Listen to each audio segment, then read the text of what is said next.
Hello guys, ഇന്ന് ഞാൻ 2 items ആയിട്ട് വന്നിട്ട് ഇതൊരു സാലഡാണ് കേട്ടോ. മിനി പിക്കിൾ എന്നൊക്കെ വേണമെങ്കിൽ പറയാം. അപ്പോൾ എൻ്റെ കയ്യിലുള്ളത് ഒന്ന് സ്പൈസി മാംഗോ ഹോം സ്റ്റൈൽ സാലഡും പിന്നെ ഒന്ന് സ്പൈസി ഗുവാവ സാലഡും. അപ്പോൾ ഒന്ന് ട്രൈ ചെയ്ത് നോക്കാം.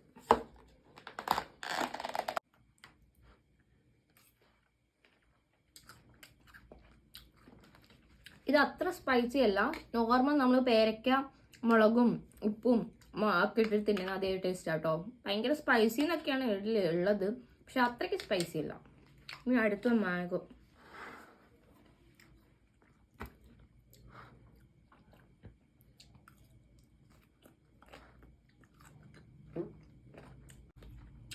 കുറച്ച് സ്പൈസിയാണ്. ആ മുളകിൻ്റെ നല്ലോണം കുത്തല് കിട്ടുന്നുണ്ട്. കമ്പയർ ചെയ്യുമ്പോൾ ഇതാണ്, മാംഗോ ആണ് കൂടുതൽ സ്പൈസി. എനിക്ക് പക്ഷെ ഇഷ്ടപ്പെട്ടത് പേരയ്ക്കയാണ്.